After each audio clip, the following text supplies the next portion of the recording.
Kyrie Irving is now a Dallas Maverick paired with Luka Doncic. Brian, what a combo. Dallas, by the way, top 10 in offense or ninth in offense. Seamless basketball fit. Miami didn't get in the game for that. It looks like Lakers looked like they were second place. LeBron is out here tweeting emo tweets. He's like, "Am I the problem here?" LeBron with like the Taylor most Swift. with the most insightful self-awareness I've seen him have this side of the 2010 finals. Yeah. I'm a little concerned that Concerned Miami for who? couldn't. For Miami. The Western Conference, really. I mean, if we're being honest, I mean the league. I'm concerned for Dallas if I'm concerned for anybody right now. Well, I'm really concerned that like so few teams really put up like a real offer for him, and it makes me kind of wonder how slow is this trade deadline going to be.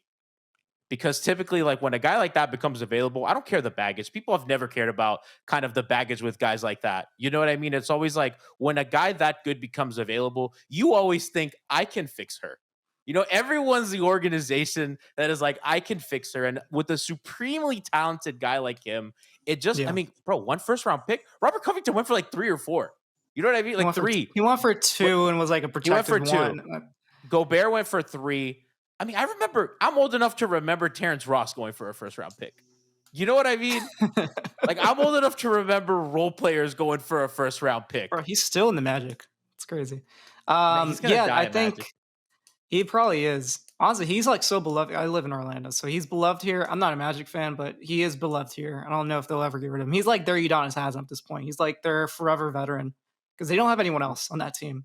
But I think for the Heat, like in terms of like them going after Kyrie, I think there were reports that upper management was basically like not signing off on it. And I think part of it is because if they were going to get in this ball game, they probably could have put together a package of Lowry, maybe a first or 2 first round picks, and whatever other salary that they would need to fit to make that work. And sure, could have worked. And you switch out your point guard situation, and you get better scoring, you get help for Bam and Jimmy. Yeah, that's nice. But I think we know specifically what the issues on his team are, and it's the front court depth. Like, they don't have any front court depth outside of Bam. Like, Caleb Martin is a wing that's playing 4, and we don't really think he should start. I mean, he's not, like, bad, but he's in the wrong role. And that's pretty much the point that we've kind of hammered along with this team for, God knows, since the start of the season, since PJ Tucker left, basically. Well, welcome to our Bleacher Report audience. I'm your host, Giancarlo Navas, and with me today, my producer and co-founder, Brian Goins. We are of the Miami Heat Beat podcast. This is our 10th year covering the team, the league. We are very, very happy and excited to bring you coverage here from Bleacher Report. We are here to talk trade deadline. The Miami Heat are one of the premier franchises of this league, a flagship, a cornerstone of sports globally. And we're here to talk about what the hell they're going to do this trade deadline. We have Pat Riley, Andy Ellisberg, the cap guru. The Heat struck out on Kyrie Irving. Whether or not they wanted him, that's a different conversation. But we have things to talk about. Chat's already popping. And from the 305 is like, we need to do something. And I don't want KD, which that's a different conversation. NYY we'll talk Miami about says, that. We'll probably talk about that. You got people in chat saying, get Van Vliet, Bogdanovich, and Nerlens Noel. I sure want that. Other people are That'd be Pat nice. Riley's washed. Seawalk says Duncan Robinson's still on the team. We should trade him. It's not that easy, but we have a lot of stuff to get to, Brian. A lot of trades to go. Where do you want to start? We have the whole league around here. Where the hell are we starting? So of course your camera. This always happens on our live streams too on Twitch. It comes in. It's gonna come back in. No, I'm back. I'm back. We're good. So I think personally, the trade that we want the most is OG Anunoby, right? I feel like that's besides Kevin Durant, the second like prize in this trade, deadline is going to be OG Anunoby for the Heat, and he fills a lot of the boxes that Miami kind of needs in terms of what we were talking about earlier, the front court depth. So I think we should try to find what Miami could put together to bring OG Anunoby to the Heat. Obviously, other teams are going to go after him. I've heard reports that maybe the Nets might now consider going after him now that they traded Kyrie and they have now 3 first-round picks that they can offer, 2 from Philly and 1 from now Dallas. And they also have a couple of good wing players that they could also package in that deal that maybe might make the Raptors happy. Honestly, for the Heat, I think you have to go with 2 first round picks. That's basically what it has to be built around, and possibly Tyler Hero. I don't Brian, want to could you trade Tyler Hero explain? if we have to, but I feel like that might be the case. Could you explain to Um, the audience Miami's pick situation because they have two first round sure. picks available to trade, and maybe the audience might not understand what that means. Why can't they trade a third? Yeah, so Miami currently has 2 unprotected first round picks that they can trade in the year 2023, which is this coming off season, and then the year 2029. The NBA basically allows you to trade up until 7 years, 7 seasons ahead of you. And then with the stepping rule, you can only trade first round picks every other season. So right now, Miami has only one pick that they have to still. It's a conditional first round pick that they traded in the package to bring Jimmy Butler. When it ended up getting traded to Los Angeles Clippers, Clippers moved it to facilitate the deal to bring Paul George to them. So now it's in OKC. Miami last offseason, they originally had it protected at 2023, and with an agreement by trading KZ Apollo to OKC, it's now unprotected. It's not unprotected yet, but it's a conditional first round pick in 2025 that can be unconditional in 2026 if it's not dealt by then. So basically, where we're at is they need to somehow convince OKC, hey, unprotect this pick for us so that we can now trade 3 unprotected first round picks rather than 2. Because if they can get OKC's help by unprotecting that 2025 pick that's still out there, then they have basically every other pick in every other season besides 2025 to use to their advantage. So they can do a combination of year 2023, 2027, 2029 to get those 3 first round picks that they can trade for pretty much anybody they want. And I think that's possible. You have to basically give OKC something in return. So I mean, we probably won't go into that in this edition, but just say for heaven's sake, like trade a second round pick, which you have 2 that they can trade in the years 2028 and 2029. Is that enough to get OKC to budge in and not protect that pick? Probably, I think, right? Who's to know? Chat, by the way, raring to go for trades. Loveless says Kyle Lowry needs to go. Oblivion says, for the love of God, trade Lowry. G. Rodriguez says Lowry is going to be hard to dump, and Robinson hurt doesn't count. Shout out to Deke. Says Miami Heat beat on BR. That's OG right there. We appreciate the Oh yeah. love from our audience. Sax wants them to go for Siakam. So Brian, let's just get started. I think we know. Listen, everybody knows that I'm a Kyle Lowry guy. I'm the Kyle Lowry apologist. He's a 36-year-old point guard who's probably going to be the centerpiece as a contract to move for these deals. So let's get into constructing something here. You're the cap guy. You're the cap guru over here. How do we make Okay. this work? How can we bring OG Anunoby to Biscayne Bay? Yeah. So I think if we're gonna make this move, let's start with at least Kyle Lowry. Let's start with like the bare minimum. I think it has to be Kyle Lowry's in this package, right? Okay, so Then I Kyle think for sure as salary, right? His 28 million is then going to I think facilitate. I don't know. Do you think they would want a wing like Caleb Martin back to replace the OG Anunoby like hole? Do you think that would work for them if you're the Raptors? You're a Raptors sort of a Raptors fan, so like is I that mean, something you think they would want? he's a young player. I mean, who's kind of hurt, who's on a pretty decent contract. So I think that's one of Miami's more attractive pieces to get back in a deal because I think you can flip him down the line. Okay, I I, let's I let's put think him in the Miami would. deal. I think Miami might be hesitant to put him in, but let's try to be fair to Toronto here. So we have Okay, Kyle and we have Caleb. so that's 28.3 million, 6.4. Obviously, that's more money than OG Anunoby makes, which I think is like 17. What is he making right now? 17.3 million. So obviously, you need to get something back in return. The other player that obviously has been rumored is either Fred VanVleet or Gary Trent Jr. in terms of pieces that they might also move. Gary Trent has an option after the season, so he can become a free agent. I think if both of them have player options. So maybe let's try to do Gary Trent Jr. I don't think Fred VanVleet probably makes it in this deal if I were Miami, unless they probably include Tyler Hero. If I were the Raptors, I think that's what I would want. If you're trading both those guys and those are your big chips outside of obviously Pascal Siakam, that's probably the guy you would want, Well, Brian, at least in return. one of the things I would say is I think if you're Miami and if you're Toronto, you want to ask for somebody like Jovic, and Yes, I think a construction of that makes a little bit more sense for Toronto. I agree. I I think mean, basically, he was a first round pick this year. So in a way, Miami only has 2 they can trade until they get OKC's help. Um, so I would agree that yeah, if Miami wants to get in this game, they're going to need to put together some package of young players to them. Obviously, they took a shot on Precious or not last off season, but the year before. I think I think they could make it work I also think, with. Brian, what you need to do is make sure that both teams stay under the luxury tax. While that might That's not be true. fun for fans to kind of talk about, I do think that that's something that both teams are going to be pretty interested in. So something Yes. that I think you and I came up with yesterday. Obviously Miami is not going to look to keep Dwayne Dedmon. He's the guy that can be waived by the Raptors and not kind of put them over the salary cap. And I think you need one more minimum to make this work. Let's include Omer Yurtseven Yeah. or Max Struess. Let's just use Max as a pretty good player to make that work. This is a trade that works for both teams. It keeps them under the luxury tax. I think it makes sense. They can reroute Kyle maybe to the Clippers, and they could get something they like. They can get reunited with him.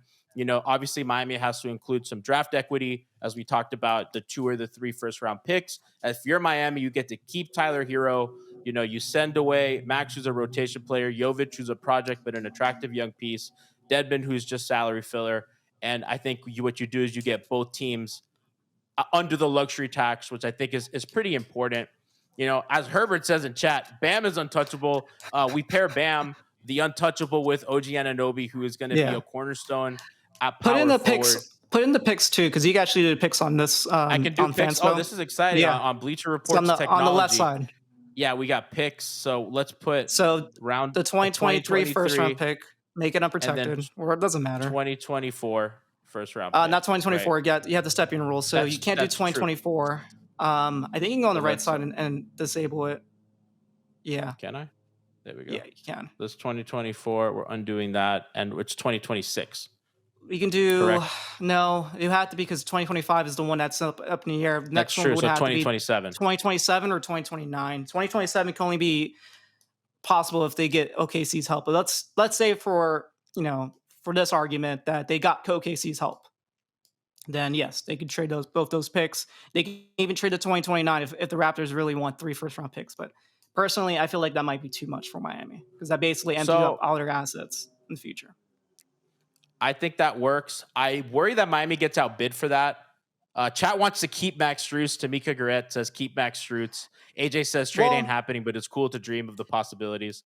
you think about it, Listen, but Gary Trent replaces Max Strus. Max Strus is up, basically going to be up for an extension after the season. I mean, he if and you're Gabe Miami, you Vincent. can't keep all 3 of them. You got to get rid of one of them, and especially if you're going to pay either Gabe Vincent or Max Strus, you have to trade one of them, I think, in this package.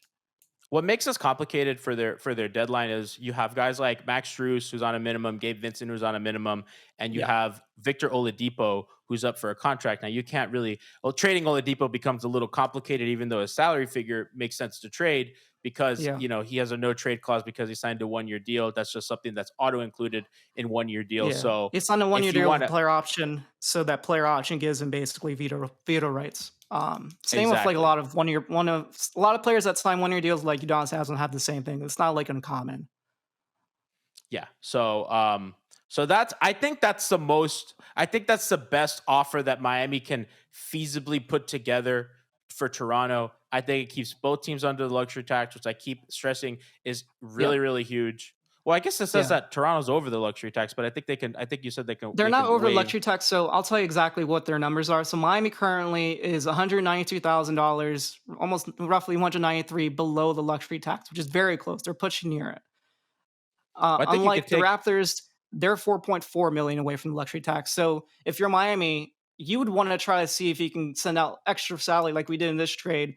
That doesn't push the Raptors over the luxury tax, but still gives you a little more breathing room so that you can go, because you're giving up 4 players in this deal. You need to sign 2 other players to replenish the pieces you just gave away.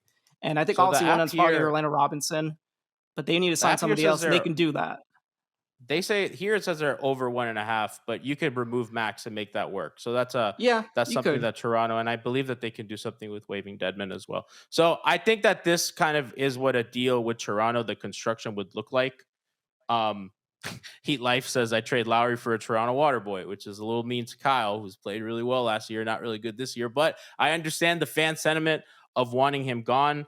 Skip to my scoop says Gabe can go. I think that I think if they do make a deal with one of these guys, it's going to be who Miami wants to keep or who they feel is going to be most affordable kind of in the offseason here. So, all right, Brian, Yeah. I can't what's verify another that those tax numbers are accurate, by the way, because I'm looking, that's not accurate. But we'll just okay. say for sake that they You are. can fudge the numbers a bit to make it so Yeah. that both teams are under the luxury tax. Brian, do you wanna head over to Utah? Because there's a couple guys there that I think are kind of Yeah. interesting for Miami. I think so too. There's actually a rumor that Miami might be interested in bringing back Kelly Olynyk. Obviously, Miami had him for a couple seasons, especially that year they went for the finals. He played a couple games in the finals when Bam went out. So obviously, there's history there. We've covered him before in the past. I personally wouldn't mind bringing him back. I know players on the team potentially want him back. So yeah, let's try to find a way to bring him home if possible. Because he signed I think he signed an extension last offseason with the Pistons before he got traded to Utah. So now he's there. He's starting. I know. I seen him basically starting for that Utah team. So yeah, I think what would you want to trade? Because I think personally, if I was going to make this trade, it'd be hard to make this trade without Duncan Robinson, personally, because I don't know if I'm Miami, if I would want to trade players like Caleb, and well, I mean, you do Caleb Deadman, but then I feel like that you basically once you trade those two players and you don't trade anybody else, you don't you become both the Heat. Well, the Heat would be over the luxury tax, and you would have to sign a player to kind of replace those three players or two players you sent off. So they're definitely gonna be over the luxury tax if they make that deal with a couple players like Caleb and Deadman. So I think personally, if you're gonna make this trade, I almost think it has to include Duncan Robinson, don't you? I kind of wonder why Utah would want to take that unless they really like Duncan or they believe Duncan's a guy that they can kind of rehab and flip. Although that's typically what kind of rebuilding teams like to do. So for Yeah. the sake of fun, let's put Duncan in a trade because fans kind of want Duncan out. I know I'm a Duncan guy. So we have Duncan outgoing, and I think Jovic is another guy that Jovic would as for a sure have to be sweetener, the piece that you sweeten in that deal. Yeah. And then absolutely. I think the guy that might come back in return now from Utah outside of Kelly would probably have to be personally I think would be Jared Vanderbilt, which would be the other guy that they've been discussing in terms of front court depth. I think adding those two players for the two that Miami gives up would be enticing, but I still think you need to add a couple picks. I think personally you could probably do some second round picks and make this work. I So think for sure seconds. you could probably trade both second round picks. I think Miami would do that, and they walk away this trade deadline happy. I I don't know if would I would too, and I trade think would you trade a first round pick or a protected first round pick? absolutely not. I think not for role guys unless you feel like they're gonna make you championship good. So the reason why I like this for Miami is you get off Duncan's money, which I think is a huge deal, and you do it without giving up a first. I think not that that's going to help you down the line when Jimmy's supermax or near supermax extension kicks in. Yeah, And what you get in a guy in Olynyk is a guy who can play with Bam, who can run dribble handoff offense, who can do things like shoot threes, pick and pop. I think the pick and pop element is something that's kind of missed from Miami's game. And I think in a world where they absolutely. keep Kyle Lowry, I think kind of giving him a pick and pop big to play with is going to be big. If you think back to his days in Toronto, Marc Gasol, Serge Ibaka, even guys like Valanciunas kind of had a little mid range pick and pop game. So I kind of think you want to add that dimension to your offense. A Heat offense that has struggled, one of the worst offenses in the league, went from one of the best shooting teams in the league to one of the worst shooting teams in the league. You had a guy in Olynyk who can really help you. Duncan has just not kind of played great this year, and I think a change of scenery would help him kind of playing more free flow in an offense and not with so many Yeah, ball dominant guys. So I like this deal for Miami. I hope that something like this, if there's a construction, I could kind of see this. Vanderbilt's a guy. Miami's kind of lacking in size and physicality. Brian, they're one of the least fouly teams in the league. They don't foul a lot, which is not like an Eric Spoelstra thing.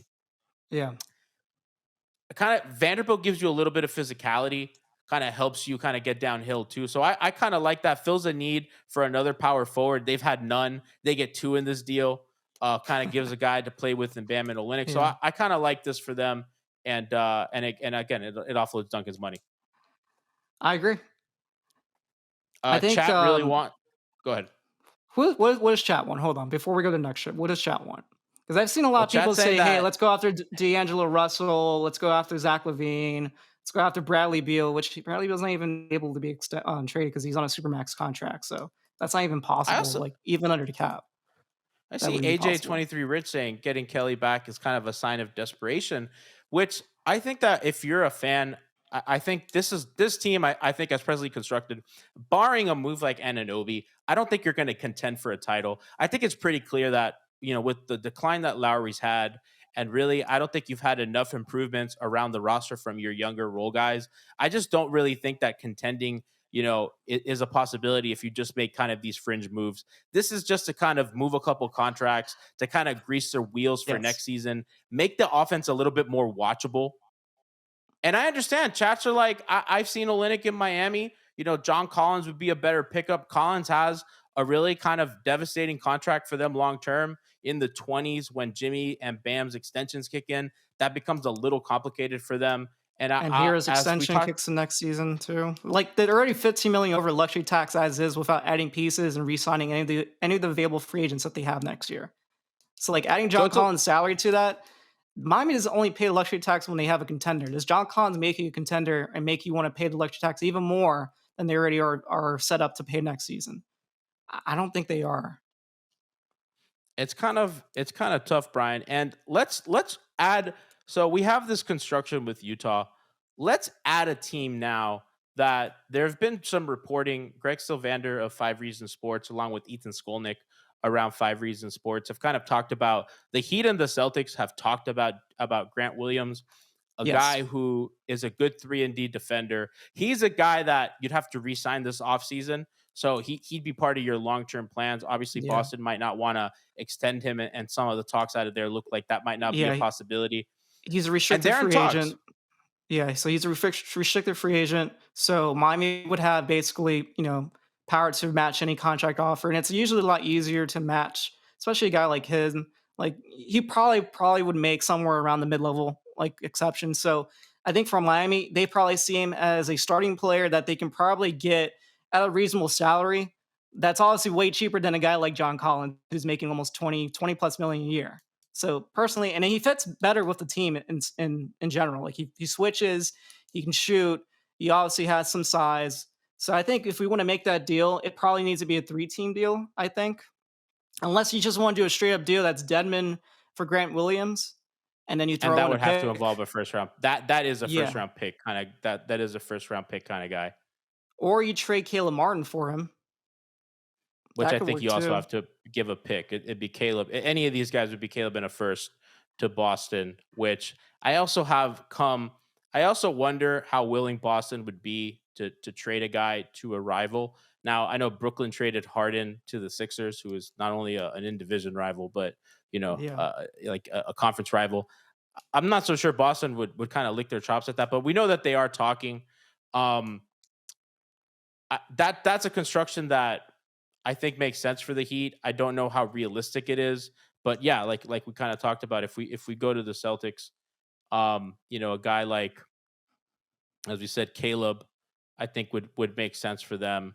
For a guy like Grant Williams, who can shoot the ball well, who can defend, as you said, switch. I know that fans like Collins. I just have questions on, can Collins be What's the on the fascination floor? behind Collins? What is I it? Is it think just he's the athletic. athleticism? I think he in theory he can shoot, although he's not having a great shooting year this year. I think he's an exciting athlete, which Miami, in fairness, they don't have a lot of athletes. I wonder if he can defend at a high level in crunch time. I think he's a guy that you theoretically say, well, I think he could shoot some, and I think he can switch some, but I'm not Yeah. sure if. I think we have a track record of that not being true. And I think if you're Miami, you want a wing at the 4 spot, not another kind of dive big who can shoot a little bit. Someone in chat says if they don't trade for Justice Winslow, I'm no longer a Heat fan. Jack Alfonso 618. If they don't trade Oh for man, Justice Winslow, I'm no longer a Heat I'm a fan. Justice That fan that still. that ship has long sailed, but I don't think Yeah. Justice fits in their current construction without enough shooters.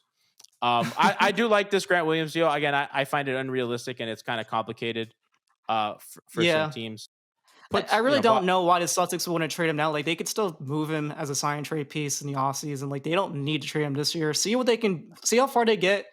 And in this, in the playoffs. And then if they need to move him, they can still move him. They have his bird rights, so they can sign and trade him to whatever team they would want. And if they want to match him, they can always match him and trade him later. Like, it doesn't mean like they need to trade him this second. I know they don't want to extend him, but like if they want to match him and then trade him later, they can still do that. There's no rush for them to make it during this trade deadline. I Let's think kind of entertain the audience a little bit, Brian. And I know we're going a touch off script. People really okay, want John Collins, so let's try to construct. Let's try to fine, construct something fine. for Let's do Collins. the Who's a so guy? if we're doing Let's, Collins, it has to be Duncan Robinson because you're gonna trade for one bad contract. We gotta send our bad contract with it. So, and so it's that still not that's even going to that, be enough because Miami will be over the luxury tax bringing him in. So you have to send another piece out there. Who do you want to trade? no. They're Caleb? going to be in the luxury tax. They're going to be in the luxury tax regardless. I I mean, know, but bringing I meant this Collins is. season. So you can avoid the repeater tax after, probably 3 seasons from now. So are you going to try to make this trade this season, stay under luxury tax, but then going forward, you have to accept the fact that you're going to be a luxury tax team probably for three No, straight seasons. for Oh, sure, go I did back, go something back, go that I back. wasn't supposed to. Yeah, Back, back, I back, go clicked back. Hit the back arrow. back. Just hit back away. Okay, listen, we're back. This is a Okay. live show, people. Production. Okay. Obviously, Miami's going to have to send a first round Miami's not pick. trading a pick. No, Miami's not trading a pick in this deal. You're helping. I You're think helping them out. I think you have to. I think Collins is the best player in It the has to be a trade. second I round pick then. It no, can't be a first. And I've I seen think it reports has to. that their new general manager is more willing to trade John Collins for basically pieces that help their team, but doesn't have to be a first round pick like in the past. So like if we're gonna do this trade, we're doing swap out your guy for my guy, and maybe Miami gives them an extra piece like I don't know. I mean, Caleb. I guess you can help them. You can either do Caleb or you can do Dwayne Dedman. If you do Caleb, obviously it's under the impression that they're going to keep him for these next, 2, 3 years that he's under contract. Or if you do Dedman, you're helping them save salary going forward. I just don't really So know how much. I don't really know how worth it that is for Atlanta. I think you got to attack. I think at minimum 2 seconds. I yeah, mean, considering what Kyrie just went to, so I mean, I think that's actually like a pretty. I think that's a pretty desirable kind of deal.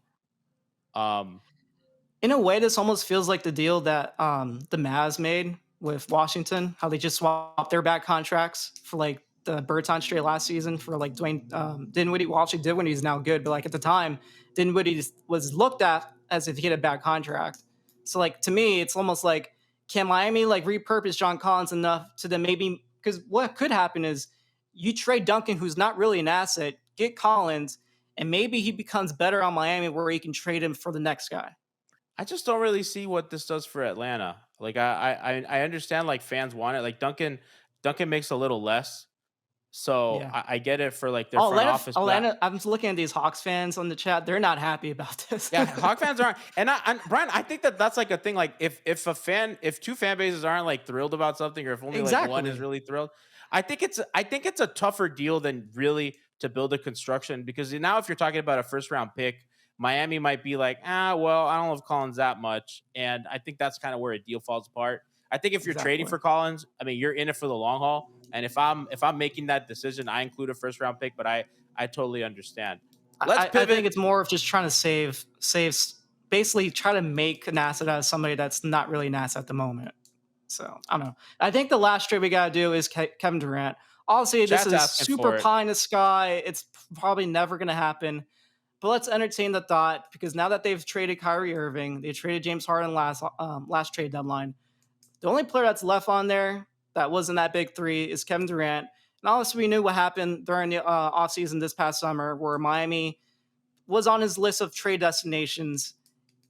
I mean, does that really matter? Probably not. But let's entertain the thought that Kevin Durant forces his way to Miami, and that's the only place he wants to play or hold out, whatever he would have to do to throw a stink for the Nets. Because at this point, do you think they're going to win with the pieces that they got back in these last two deals they've made? I don't think I so. think But I mean, who they'll knows? be competitive, but if he asks out, that kind of changes things. So I Yeah. guess any deal has to start with Kyle Lowry to get to Kevin Yes. Durant's $44 million. So as Yeah. much as I love Kyle, this is Durant. Obviously, you trade every pick available. You call Sam Correct. Presti and say, "What do I need to do? I need to go to your kid's birthday party and juggle for you to remove protections." You do whatever Sam Presti wants. You Yeah. you give him the keys to the city. Mickey Harrison gives them a cruise ship, whatever it takes to remove the protections you do to give the 3 first round picks that you can give for Durant. So you start with Kyle. Brian, how else do we get to that salary? Do you need to include Duncan Robinson? That might not be very attractive to the Nets. So no, actually, what Miami could do is they can actually help the Nets out instead of having them take because they're already over luxury tax by bajillion. They're basically dumb, and the Nets and the Warriors are the two teams paying the most in luxury tax right now. So what you could do is, hey, there is actually a way under the CBA that we can help you out and save some money on the luxury tax, yet still get a good player, at least this season. And then next season, you have to pay him what he's going to be worth. But you trade Tyler Hero. And I know Heat fans have been hearing in the headlines that, hey, Tyler Hero is like almost impossible to trade because he has a poison pill provision, which you can get into. But I feel like at this point, go to heathoops.com. You can learn more about the poison pill provision there because we don't have enough time to talk about it on the stream.